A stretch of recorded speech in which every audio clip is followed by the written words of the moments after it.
Welcome to our Liver Journal Club tonight. I'm Jill Harlan, the Program Director of the Community Liver Alliance. We thank you for joining us for another evening of education. I would like to thank our sponsors, AbbVie, Exact Sciences, Genentech, and Gilead. Without their support, we're unable to provide educational programs like this. As a courtesy to our speakers, I've placed all participants on mute. If you have questions, please feel free to send them through chat or unmute yourself during the discussion portions of this evening. Please welcome tonight's course director, Dr. Samer Tomei. He's board certified surgical oncologist, hepatobiliary surgeon, and assistant professor in transplant surgery at UPMC Liver Cancer Center. Thank you so much. Thank you a lot, Jill, again for organizing all of this today. I want to also introduce Dr. Dogias, who's going to be leading this journal club and keeping us up to date. We decided to do today just a quick overview and then just to see all the updates that have been going on with immunotherapy and the treatment of HCC and cholangiocarcinoma. Dr. Dogias will go over some papers, but also more importantly, will go over most of the new trials that have been presented recently at the ASCO, which most likely are going to be practice changing for us and how we treat and look at those patients with HCC and cholangiocarcinoma. So as a quick introduction, Dr. Dogias did his medical school back in Greece, and then he came to the States where he did his residency at Johns Hopkins and UT Southwestern. We were lucky enough to recruit him here for fellowship. He's currently our surgical oncology fellow, and he's also our HPB fellow. So he's dual certified. He's going to be finishing in July of this year, and he's going to be off to Banner MD Anderson in Phoenix, Arizona, starting this summer. So thank you, Dr. Dogias Nodas, for doing this, and I'll leave it to you. Thank you so much for the kind introduction, Dr. Tomei. And I want to thank again Susanna and Jill and the Community Liver Alliance for this opportunity. And thank you everyone for attending our journal club.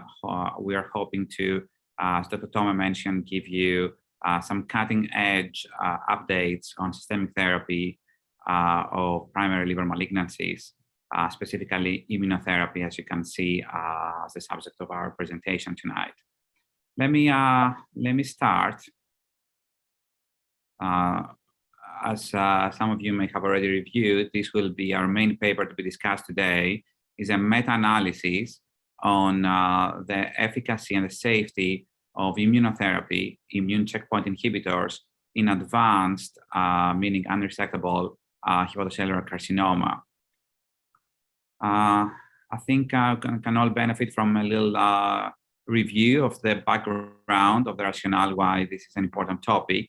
So primary liver cancer in the form of hepatocellular carcinoma, known as HCC to most of us, is unfortunately the fourth leading cause of cancer-related death worldwide.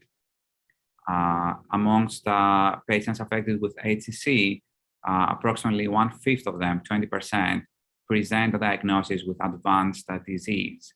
Advanced disease means that they are not amenable to resection or an ablation due to either the presence of metastases or to locally advanced characteristics of the tumor. And this population unfortunately suffers overall from poor long-term prognosis.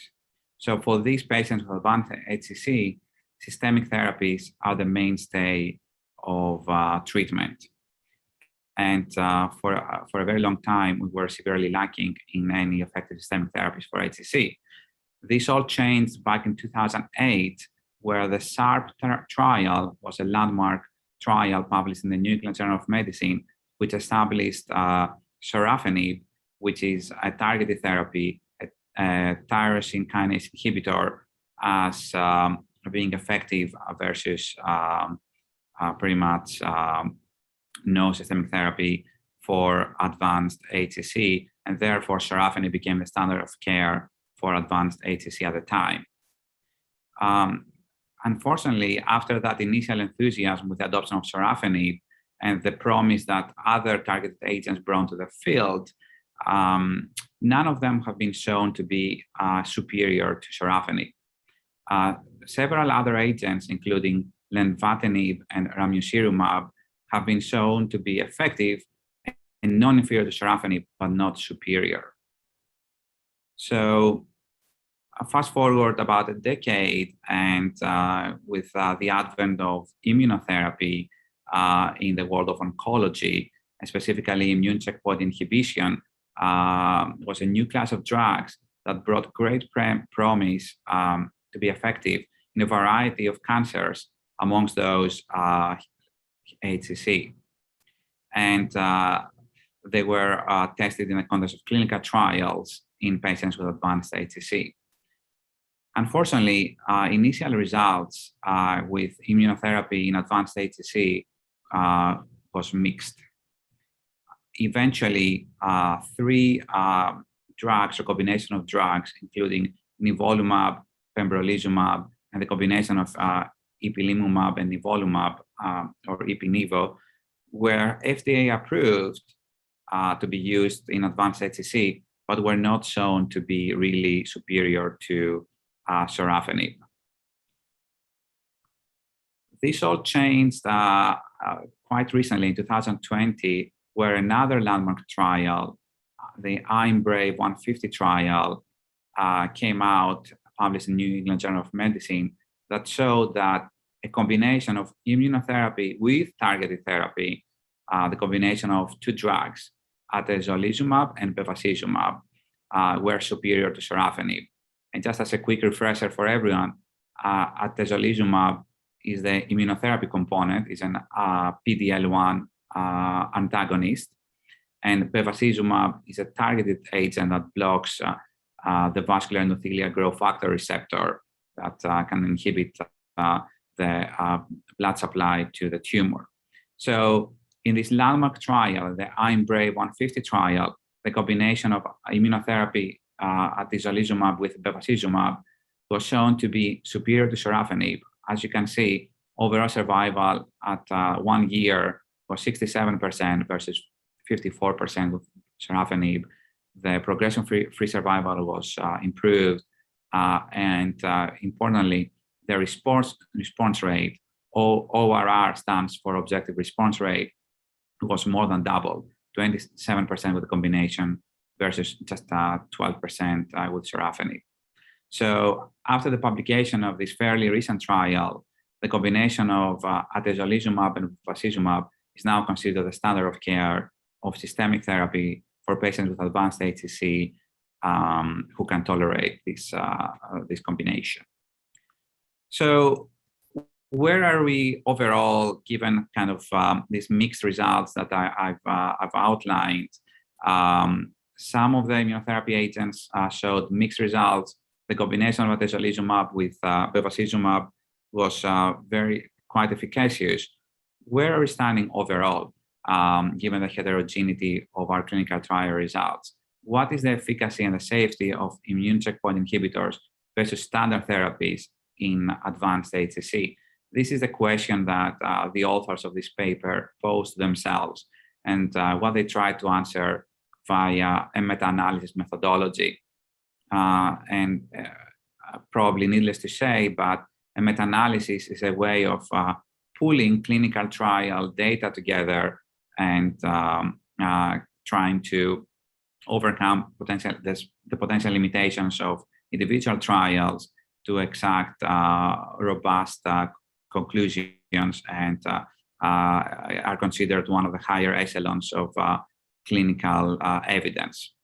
So for this particular study, the authors performed a literature search for clinical trials that compared the overall survival of patients with unresectable HCC treated with either immune checkpoint inhibitors versus standard of care up to the February of 2020, that the trials had to be published by that time.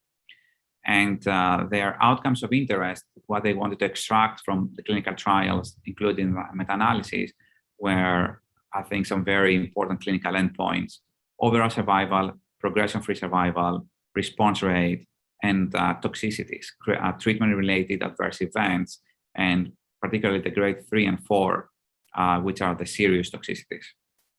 And they were able to pull together and calculate a summary of overall survival and progression-free survival from the included trials using a random effects model. So in their literature search, the authors really found 3 clinical trials that were eligible to be included in the meta-analysis based on their criteria. And again, the criteria outlined that these need to be clinical trials comparing immunotherapy to standard of care therapy and looking into overall survival. So the 3 trials are 3 very important trials in the field. The first one is the Keynote 240 that compared pembrolizumab versus placebo in the second-line setting. So patients that had already failed first-line therapy at the time. The second trial is the Checkmate 459 trial, which compared nivolumab, the immunotherapy, versus sorafenib, which is the standard of care at the time in the first-line setting. And the third trial is the landmark IMbrave 150 trial that I already mentioned in my introduction, which compared the combination of immunotherapy, atezolizumab with bevacizumab, against sorafenib, which was the standard of care at the time in the first-line setting. So let me jump straight into the results and start by perhaps the most important outcome for our patients: overall survival. How long did patients live with either immunotherapy versus standard of care therapy? And here you can see at the forest plot that really the results favor the use of immunotherapy. Anything that's to the left of the 1 line means that the hazard ratio was less than 1, and immunotherapy was associated with improved overall survival. And you can see that the total line, pulling together the results of these 3 trials, the hazard ratio was 0.75, and it was statistically significant, meaning that the meta-analysis showed that immunotherapy improved overall survival versus standard of care in patients with advanced HCC. A similar result was obtained in terms of the progression-free survival, which is another important metric in our patients. How long can we keep the cancer at bay until it progresses either locally or with new metastases? And again, you can see that in the pooled data, the hazard ratio was 0.74. Again, statistically significant, not crossing 1, favoring immunotherapy. Here, the plot is reversed, looking at the response rate. Anything to the right of the 1 line means that there was a better response rate. And again, you can see that immunotherapy in the pooled analysis was associated with a 2.8 times higher chance of having an objective response versus standard therapy. And again, this was a statistically significant result. Last but not least, the authors appropriately asked, at what cost did these improved clinical outcomes come to this patient? Perhaps there were higher toxicities associated with immunotherapy. And the answer here is no. Actually, immunotherapy was associated with lower toxicity compared to standard of care. You can see that the data for adverse events were only available for 2 out of the 3 trials at the time.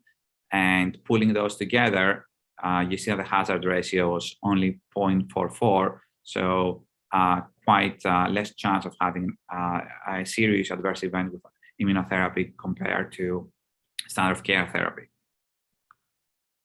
So let me just summarize what I just presented in individual slides. This is a meta-analysis of 3 large randomized clinical trials, a total of almost 1,700 patients included, with advanced, meaning unresectable HCC, comparing immunotherapy versus standard of care. And in our meta-analysis, immunotherapy was associated with significantly better overall survival, progression-free survival, and response rate. How much? There was an overall reduction of 25%, 1/4, in the relative risk of death. And this actually came along with a safer toxicity profile, as the meta-analysis showed lower rates of serious grade 3 or 4 treatment-related adverse events with immunotherapy over standard of care. Based on the forest plots that I showed, the main driver of all these important outcome differences was the I'm Brave 150 trial. What about the limitations? So I think the main limitation of the study is that there were only 3 clinical trials that were eligible to be included based on the author's criteria. Therefore, one study can heavily influence the results, as I acknowledged with the I'm Brave 150 study mainly driving the outcome differences. Overall, we think that this meta-analysis reaffirms that the combination of atezolizumab and bevacizumab remains a standard of care. Immunotherapy appears to be associated with improved clinical outcomes in patients with advanced HCC while being safe, and seems like it's safer than standard of care therapy. However, it remains unclear that for patients who either fail the combination of atezolizumab and bevacizumab, or perhaps they're not eligible to receive it based on intolerance or other comorbidities, what is the optimal second-line regimen for these patients, including potentially second-line immunotherapy agents? Well, having said that, I would love to hear Dr. Thomas' thoughts on this paper and the field, and obviously anyone from the audience input, and I'm happy to answer any questions. Thank you a lot, Nodus. That was excellent. A couple of things I'll bring up, and then also we'll leave it if anyone has any questions. So obviously it is still not like it's something we always bring up in tumor board. Is going to be the next second-line therapy for those patients. If they already saw immunotherapy, will they respond to a different kind of immunotherapy or combined immunotherapy? There's a trial going on right now, which I'm probably going to hear about a couple of years. It's same group. It's the I'm Brave group. It's the I'm Brave 251. And now they're going to try to test whether you continue the immunotherapy and add Lenvima versus just add Lenvima by itself without the immunotherapy. So that could also give us some answers of what could be the second line. Another point is also, I think there was like a big analysis from the I'm Brave about the quality of life with patients with immunotherapy, and that was significantly better in the quality of life. So not only are the outcomes better, the patient's quality of life is much better with those regimens.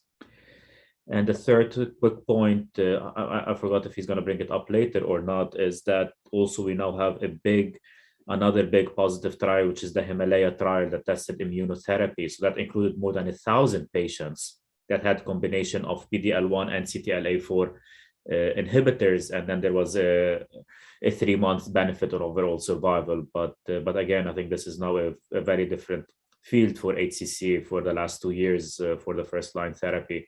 And another, again, thing that for a later time is how these work when patients are awaiting transplant, but that's for another discussion.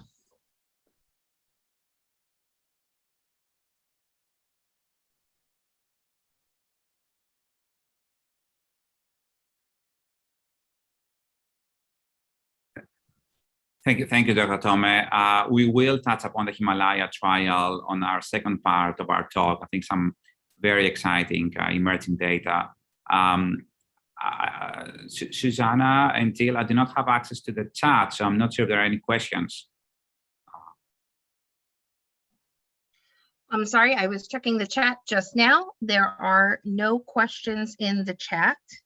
I did send a message asking people to send questions or unmute themselves at this time, so we can give people a moment to either send me a question via chat to ask for you or unmute yourselves to ask a question personally.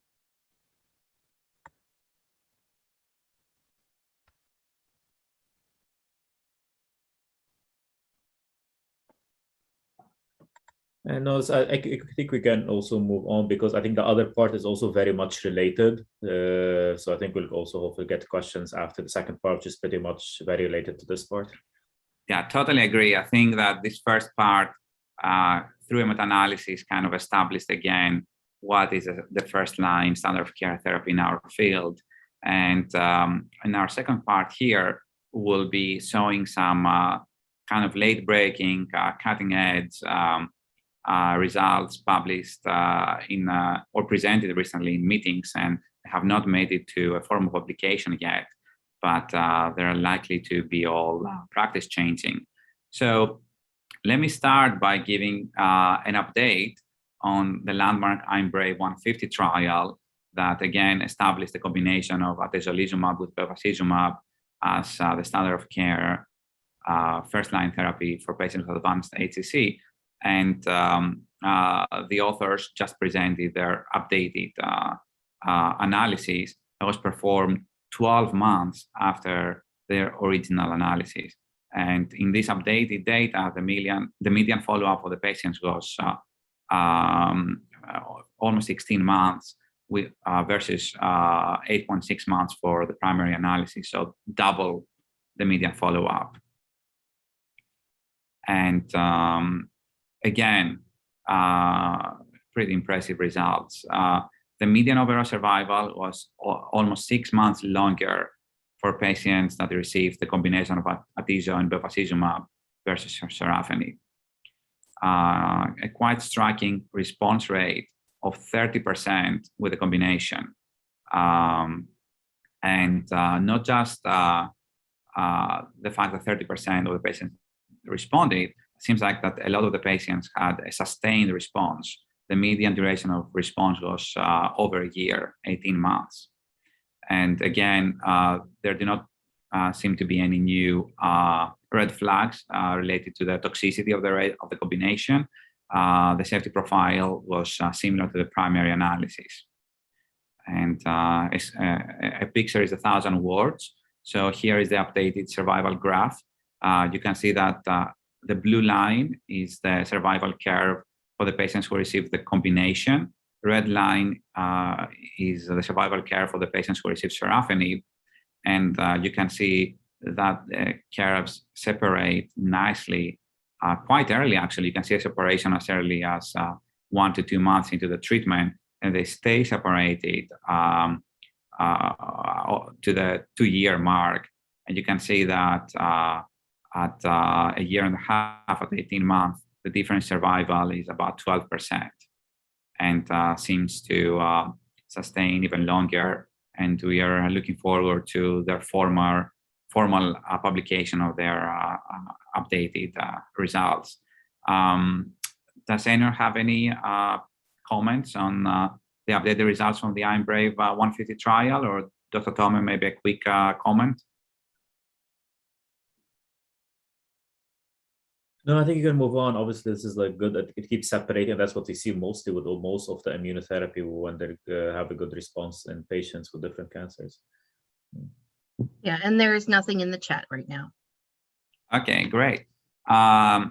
So let's move on to what Dr. Tome mentioned earlier as another upcoming, potentially practice-changing trial. This one is called the Himalaya trial. And again, the results were presented recently in a national meeting, but they have not been published yet. Just to refresh everyone's memory, this is a global phase 3 trial, large trial, including over 1,000 patients with unresectable HCC. And this trial was actually 3 arms. One arm received combination immunotherapy of tremelimumab plus durvalumab. So tremelimumab is a CTLA inhibitor. Durvalumab is a PD-L1 inhibitor. So this is dual checkpoint inhibition.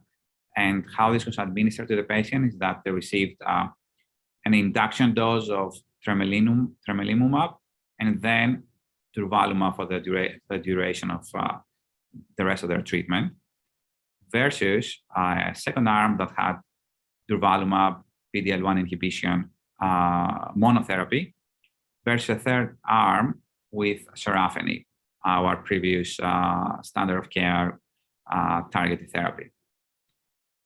So the authors in their these preliminary results show an improvement in the 3-year overall survival, which goes 30.7% with the combination versus 24.7% with monotherapy, immunotherapy, and 20% with sorafenib. So if you compare the combination with sorafenib alone, it's 30 versus 20%. So quite an improvement in overall survival. And again, they report an increase in their response rate, 20% with the combination, 17% with monotherapy, immunotherapy, and only 5% with sorafenib, which seems a little low. And unfortunately, they did not present a difference in progression-free survival. Again, this is in the form of just an abstract at the point. We do not have the final paper, but the data seems promising in terms of the 3-year overall survival and the response rate, but no difference in the progression-free survival so far. And I was not able to locate a graph from the presentation yet. Dr. Tom, any comment on the Himalaya trial, or you want me to proceed to the next one? No, I think you can proceed. Obviously, the Himalaya trial started back in 2017, so the standard of care at that time was not immunotherapy or first-line therapy. So, but again, promising results. Right. I think it's interesting though that they only have 5% response rate with sorafenib versus we've seen in the original I'm Brave trial. If I can point here, that they had almost 12% response rate with sorafenib in that trial. So I'm sure that's going to be a point of discussion in their paper. Okay, let me move on to another very interesting trial in advanced HCC called the Launch trial.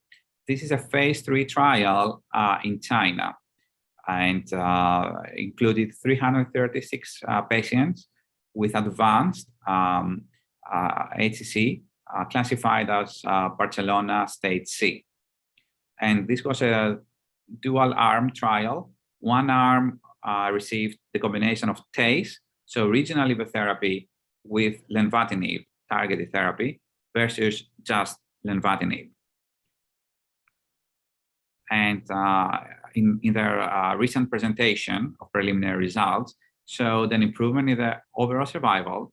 The median survival was 18 months with TACE plus lenvatinib versus 11 months with lenvatinib alone, and improvement in progression-free survival of almost 11 months versus 6 months, and a very impressive response rate of over 50%. 54.1% of the patients with TACE plus lenvatinib responded versus 25% with only lenvatinib. This came at a price as more patients experienced serious adverse events with a combination versus just with the lenvatinib. What's interesting is that in their abstract, they did mention that a small subset of patients who originally presented with advanced unresectable HCC had such an major response that eventually became resectable. So to us, Dr. Tome and who are surgical oncologists, this is a very interesting trial, as the response rate here, which seems to be the more impressive one from all the other trials I've presented so far, could potentially make some of our patients with initially unresectable disease downsize their tumors and make it to the OR, which, as you all know, is their only mainstay of cure outside of liver transplantation, of course. Dr. Tom, any comments on this, or you want me to move on? No, obviously, this is a major trial with good responses, but just keep in mind that this is all Asian population, and it's all, we know that the responses are very different when we try to compare our Asian populations to Western population. Even if you like, when we reach another trial later on, they actually did sub-analysis and they show that they respond very differently.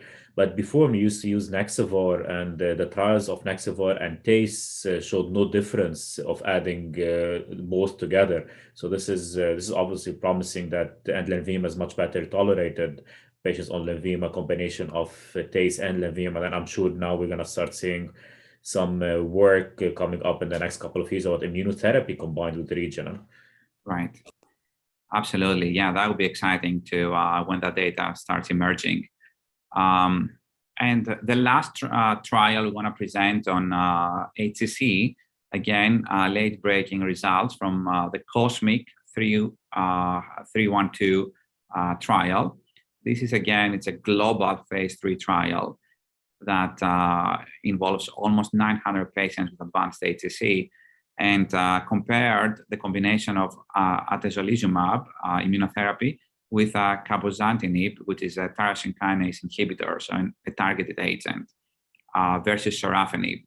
So a little bit of a similar schema to the IMbrave 150 trial, but instead of having bevacizumab with atezolizumab, it has cabozantinib, which is a tyrosine kinase inhibitor versus monoclonal antibody against the vascular endothelial growth factor. But the comparison arm for both IMbrave and COSMIC 312 is sorafenib.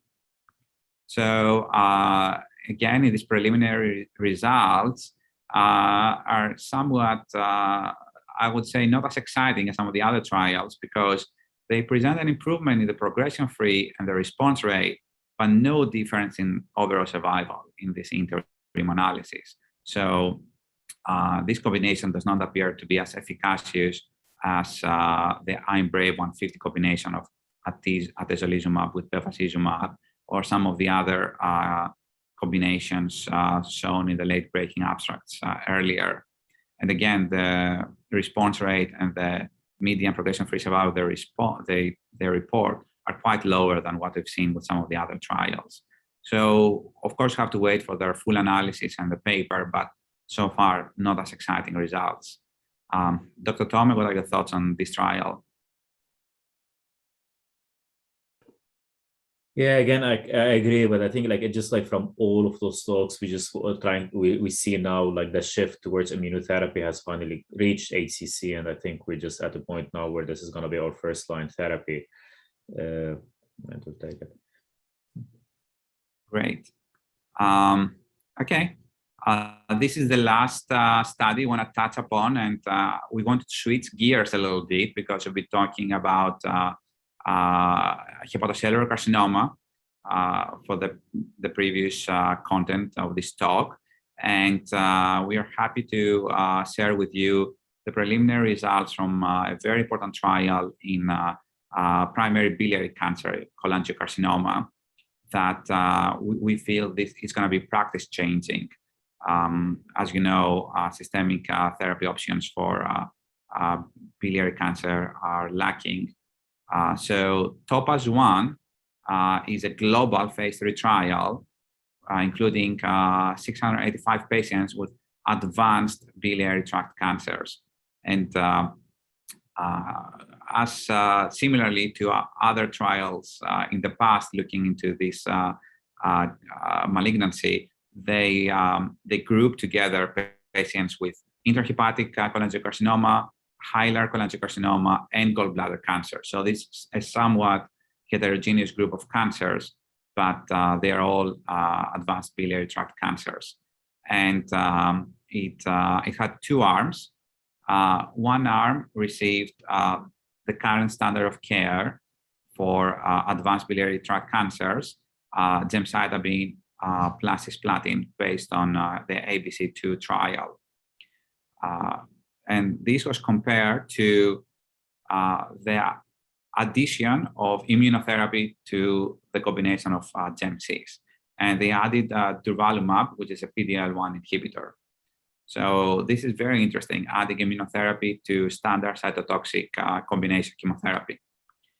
And in this preliminary report of the results, I think the outcomes are pretty striking. Overall, there was a 20% reduction in the risk of death with a sizable improvement in overall survival, which at 2 years was 25% versus 10% for the arm that got only cytotoxic chemotherapy. They report an improvement in progression-free survival, but I was not able to locate the exact numbers. And they also report a pretty significant response rate of 26.7% versus 18% with the cytotoxic chemotherapy. And again, no difference in toxicity here. I will say, as many of us take care of patients with advanced biliary tract cancers, we all know that these patients, unfortunately, usually succumb to their disease early on, within a year or 2 years. And we are lacking in effective systemic therapies, particularly once they fail standard cytotoxic chemotherapy. So I will say that achieving a 25% 2-year survival for patients with advanced biliary cancer is something to take note. And a lot of oncologists that treat this disease feel that this is going to be a practice-changing trial and will be offering the combination of immunotherapy with cytotoxic chemotherapy as standard of care for patients with advanced biliary cancer. Dr. Tome, your thoughts?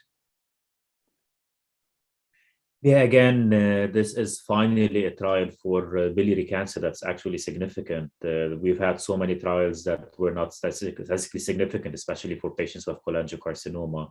This trial obviously combined the patient who have intrahepatic cholangio, extrahepatic cholangio, and gallbladder cancer that constituted 25% of those patients. Again, not to undermine it, not to undercut how meaningful it is, but it did, like there was a 1 month difference, but again, the percentages, as you can see there, pretty much there is a significant improvement in those patients. The only thing, obviously, that we come back at the HCC patients, that more than half of those patients were Asian. And they actually report some analysis, and they show that the Asian population, the hazard ratio for overall survival was 0.7, whereas in the non-Asian was only 0.9. So the question comes up is whether it was that Asian population that is driving all of those improvement or not, and whether our population here will also have the same improvement and same numbers, that those pretty impressive numbers as what the Asian population or the overall trial is gonna express. Mm-hmm. And one more thing also, which is important because it played a role before, is that the PD-L1 expression did not have any effect on the outcome. So whether you have high PD-L1 expression or low PD-L1 expression, the outcome was the same. Thank you. Great points. Obviously, I think all of us are looking forward to the final publication to kind of tease out these points. But yeah, it's interesting that PD-L1 may not be a biomarker of response to a PD-L1 inhibitor, right? It's paradoxical, but I'm sure there's some fascinating biology behind it. Again, I don't have access to the chat. Are there any questions, or anyone would like to unmute? And I'm happy to discuss systemic therapies and how we treat patients with advanced liver or biliary cancer. There are no questions in the chat right now. If anyone would like to unmute themselves, they can do that at this time.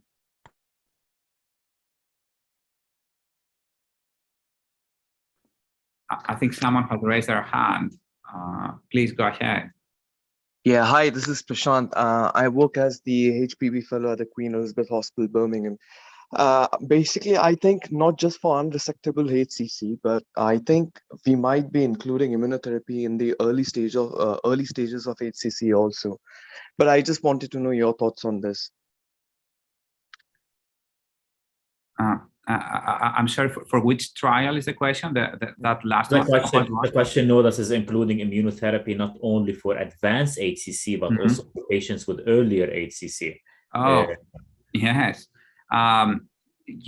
Meaning obviously patients with early HCC, based on their liver function, we try to potentially go for cure with resection or ablation, or obviously we push hard for patients who are within transplantation criteria to make it to transplant. As Dr. Tome mentioned, perhaps for patients who are eligible for transplantation, but obviously an organ may not be available for them for some time, it's an interesting question whether there will be a benefit to putting them on these systemic therapies while they're waiting for transplant, number one. Number two, I assume your question may be also alluding to whether there will be benefit to patients with early HCC who undergo surgery or, let's say, ablation to receive these therapies in the adjuvant setting to try to reduce their risk of recurrence. And I think that this would make sense, but I'm not aware of clinical trial data to support this statement so far. So we've seen that in many other cancers where we initially get data on efficacy of systemic therapy in the advanced setting, in the metastatic setting, and then we test the same drugs in the adjuvant setting, and we sometimes find a benefit. So I'm sure there must be work in the pipeline looking into this question. Dr. Tome, are you aware of upcoming results of trials looking into immunotherapy in the adjuvant setting for HCC? No, I am not aware, but I think the big question becomes, is this immunotherapy as a bridge for patients who have transplant? Sometimes people are afraid of putting patients on immunotherapy. It was based on one case report that the patient had really bad outcomes after transplant, but there's a lot of studies coming out, or case series, I want to say, for a lot of patients that immunotherapy is actually safe for patients undergoing transplant, but that is obviously something that has to be discussed within a tumor board with the transplant surgeons, the oncologists doing it. I am not aware of any adjuvant, as Nobis brought up. We know that the adjuvant Naxibad not show any benefit for those patients after resection. But I think the main thing for patients who are unresectable HCC is whether it's a bridge to transplant, and that is the big topic or the topic of debate back and forth, whether they can be on a bridge of immunotherapy before transplant. Has anyone in the audience used immunotherapy for early HCC or in the adjuvant setting?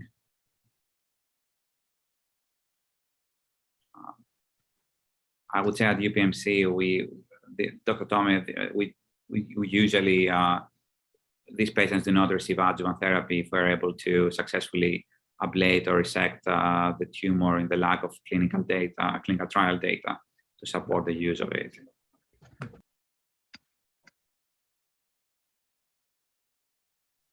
Sorry, I think coming back to the point that Dr. Home just mentioned, using immunotherapy in a patient which you would be considering for transplant, or even after recurrence after a transplant, I mean, the issue there would be it would be driving high rates of rejection in a transplant setting. Would that be a problem?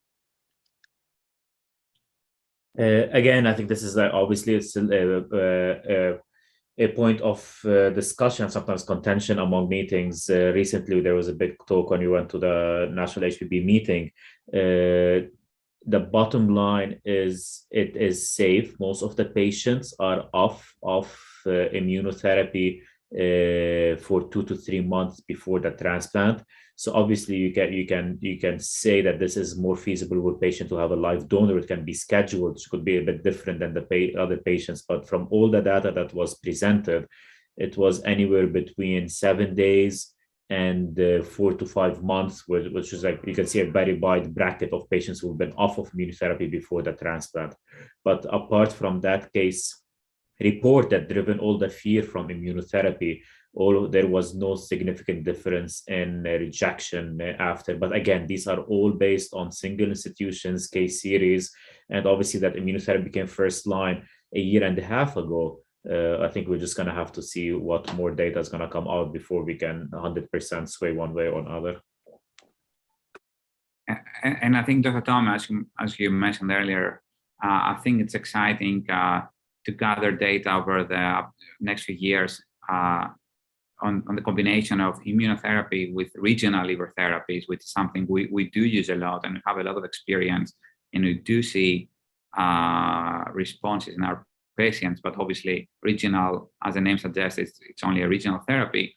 So combining that with effective systemic therapy, I think we're all excited to see whether we can further benefit our patients and whether that's safe.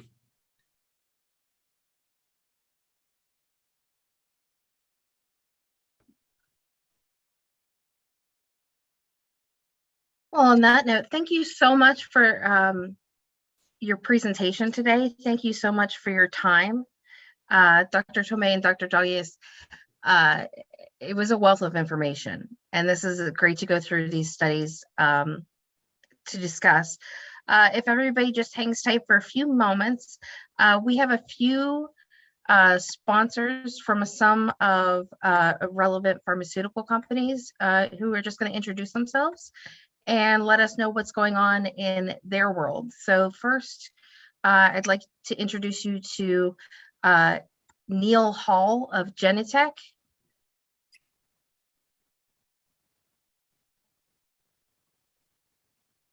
Neil, are you there? I'm here. All right, please welcome. Thank you very much. I want to thank everyone for the opportunity to speak this evening.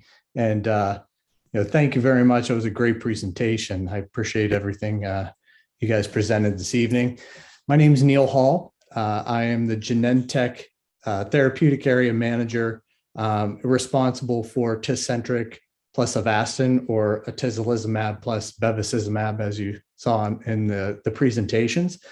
We do have some new data, even that is increased, looking at non-high-risk patients versus high-risk patients in that overall survival. It's a post hoc analysis. So I would love the opportunity for anybody who would like to hear more about that. You can always contact me, or I will reach out and make myself available. So hopefully we can have a deeper discussion on that information. But thank you very much, and I appreciate the opportunity to speak with you today. Thank you so much, Neil. Next, we have Alicia Hardin from Gilead. Again, everybody, all our participants, I will be sending a follow-up email with contact for all of our sponsors if you'd like to discuss any of their therapies further. Alicia, are you available? I am.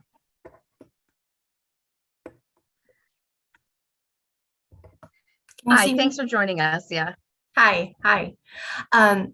Well, thank you guys so much for having us. I appreciate it. Hi, everyone. My name is Alicia Hardin, and I am the hepatitis C therapeutic specialist within the liver disease unit at Gilead Sciences in Pittsburgh. And first, I'd like to thank the Community Liver Alliance for having us, and thank you to the physicians this evening for providing this great information on HCC. And I want to share that it was in 2016 that the FDA first approved Epclusa. It was the first all-oral pangenotypic single tablet regimen to treat adults with genotype 1 through 6 chronic hep C. And now in 2022, Epclusa is still the most prescribed hepatitis C regimen in the nation. And unlike other treatments that are on the market now, Epclusa has no contraindications when prescribed as monotherapy. Gilead's subsidiary has released an authorized generic of Epclusa, and it is now the least expensive hepatitis DAA regimen that's available on the market. And the authorized generic of Epclusa is also preferred on every Medicaid plan in Pennsylvania. So I'm hoping that that can really open some doors for more and more patients to be treated throughout the state, throughout Pennsylvania with Epclusa and be treated for hepatitis C. So if you have any questions, please feel free to reach out to myself or to your local Gilead Sciences representative. So thank you very much for having us.